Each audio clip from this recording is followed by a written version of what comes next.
కడప నగర్ శివర్లోని కొప్పూరి సమీపంలో ఈ నెల 23, 24, 25 తేదీల్లో నిర్వహించే ఇస్తోము ఆధ్యాత్మిక సభకు సంబంధించిన ఏర్పాట్లపై కడప జిల్లా అధికారులు మైనార్టీ పెద్దలతో మంత్రులు సమావేశం నిర్వహించారు.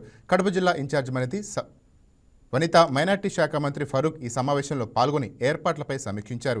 ఇస్తేమా సభ విజయవంతానికి ప్రభుత్వం తరపున అన్ని ఏర్పాట్లు చేస్తామని మంత్రులు స్పష్టం చేశారు.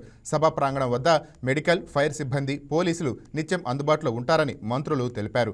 కోట్ల రూపాయల వ్యయంతో కడపలో హౌస్ ఆఫ్ నిర్మిస్తే గత వైసీపీ ప్రభుత్వం నిర్లక్ష్యం కారణంగా హజ్ హౌస్ నిరుపయోగంగా మారిందని మైనార్టీ సంక్షేమ శాఖ మంత్రి ఫరూక్ అన్నారు. మైనార్టీ నిధులను దుర్వినియోగం చేయడం, తప్పుదోవ పట్టడం జగన్ ఏలుబడిలో ఎక్కడా ఇస్తామో నిర్వహిస్తుందని లేదని మంత్రి ఆరోపించారు.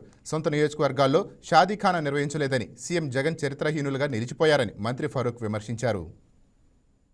4-5 స్టేట్లకు సంబంధించిన వాళ్ళంతా ముస్లిం సోదరులు ఎవరైతే ఉన్నారో అందరూ కూడా ఇక్కడ పార్టిసిపేట్ అయ్యి ప్రార్థనలు చేయడం జరుగుతుంది. కాబట్టి దీనికి కావాల్సిన అరేంజ్మెంట్స్ అన్ని ఆ రోజు ముఖ్యమంత్రి గారికి అడిగారు. చైతన్య గారు, బీటెక్ రవి గారు, మన గతంలో ఆమె మాధవి గారు అందరం పోయినా, బిడ్డ కూడా ఉన్నది.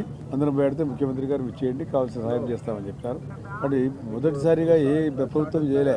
గతంలో ఇక్కడ ప్రభుత్వం ఉన్నది, ప్రభుత్వం పరిపాలించిన ఆయన ఉన్నాడు, ఏ పని చేయలే.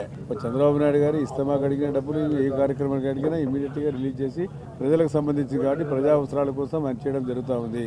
ఈరోజు ఇస్తమాకి జరిగిన కలెక్టర్ గారు ఇక్కడికి వచ్చి ప్రభుత్వాన్ని అంతా కూర్చోబెట్టి మనతో మాట్లాడి మీకు ఏమీ కావాలా, ఏమి చేయాలా ప్రభుత్వం తరఫున అని అడిగి తెలుసుకుంటున్నాం. మీ ఎదురుగునే రివ్యూ చేశాం, మీ ఎదురుగునే మాట్లాడాం, సమస్యలను చెప్పారు. అవన్నీ కూడా కలెక్టర్ గారు సర్వోదయంతో అన్ని కూడా స్వీకరించి ప్రభుత్వ ఆదేశాలు ఉన్నాయి కాబట్టి ఈరోజు ఈ కార్యక్రమాన్ని సజావుగా చేయడం జరుగుతుంది. ఇది సక్సెస్ఫుల్ కావాలా, 5 లక్షల మందికి పైగా రావచ్చు. కాబట్టి 5 లక్షల మందిని అక్కడ పర్యవేక్షణ చేయడానికి ఎస్పీ గారు ఎప్పటికప్పుడు రాత్రి మగలు ఇక్కడే ఉండి వాళ్ళు పోలీసులు ఆదేశించి ఇక్కడే పెట్టడం జరుగుతూ ఉంది. గతంలో కూడా చేశారు, ఇంతకుముందు కూడా ఆ రోజు కూడా చేశారు. ఇప్పుడు కూడా దీని ఇస్తమాకు దాదాపుగా మన ప్రభుత్వం ఇచ్చింది కాక మళ్ళీ కలెక్టర్ గారు వారి నిధుల నుంచి 2 కోట్ల రూపాయలు ఖర్చు పెట్టడం జరుగుతుంది. మీరు అడగాలి మరి, గతంలో ₹1 జరిగిన ఇస్తమాలు ఇప్పుడు పలకరించిన నాదులు లేడు, అడిగిన నాదులు లేడు. మేమంటే కమిట్మెంట్ ఉంది, మాకు ప్రజలంటే ఒక మంచి ఉద్దేశం ఉంది, ప్రజలకు చేయాలని తప్పన చంద్రబాబు నాయుడుకు ఉంది. కాబట్టి ఆయన ఈరోజు ఈ కార్యక్రమానికి మీరు పోయి కూర్చొని మాట్లాడి వాళ్ళకి చేసి కావాల్సిన అవసరాలు తీర్చండి అని చెప్పడం జరిగింది. ఇతర రాష్ట్రాల నుంచి కూడా వచ్చి సుమారుగా 5 లక్షల మందితో ఇస్తమా కార్యక్రమము మరి కడప జిల్లా కమలాపురం నియోజకవర్గంలో ఏపీఐసిసి ల్యాండ్ 350 ఎకరాల్లో 3 రోజులు ఘనంగా జరుపుకుంటున్నాం.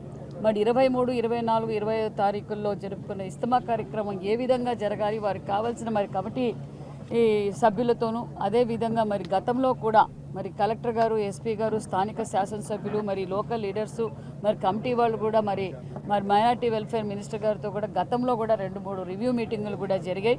మరి వారి కోరిక మేరకు ఈ 350 ఎకరాలలో ఎలాంటి ఇబ్బంది వచ్చిన మైనార్టీ సోదరులకు ఎలాంటి ఇబ్బంది కలగకూడదని ముఖ్యమంత్రి గారు ఆదేశించారు. బాగా వారికి కావాల్సిన ఏర్పాట్లన్నీ చేయండి. సుమారుగా 2 కోట్ల రూపాయలతో మరి గతంలో ఎప్పుడూ మరి ఇస్తమా కార్యక్రమానికి ప్రభుత్వం తరఫున 2 కోట్ల రూపాయలు గత 5-7 సంవత్సరాలుగా అయితే లేదు, ఇప్పుడు 2 కోట్ల రూపాయలతో మరి ఇక్కడ కావాల్సిన వసతులు కూడా అన్ని ఏర్పాటు చేశామనే విషయం కూడా తెలియజేస్తూ మరి కలెక్టర్ గారు, ఎస్పీ గారు ఏదైతే దగ్గరుండి ఇక్కడ పరిశీలించారు. మరి ఇక్కడ కావాల్సిన వసతులు రోడ్లు కావచ్చు, డ్రింకింగ్ వాటర్ కావచ్చు, మెడికల్ క్యాంపులు కావచ్చు, రేపటి నుంచి 350 మంది శానిటేషన్ వర్కర్సు, మరి 125 kV 20 ట్రాన్స్ఫార్మర్లు కూడా ఇక్కడ ఏర్పాటు చేయమనేది.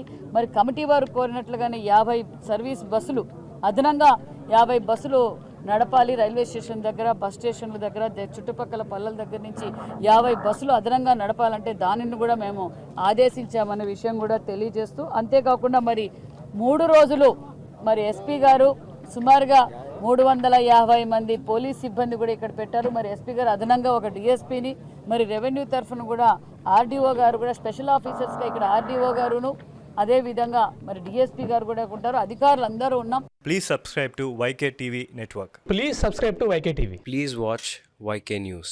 Don't forget to subscribe YK News channel.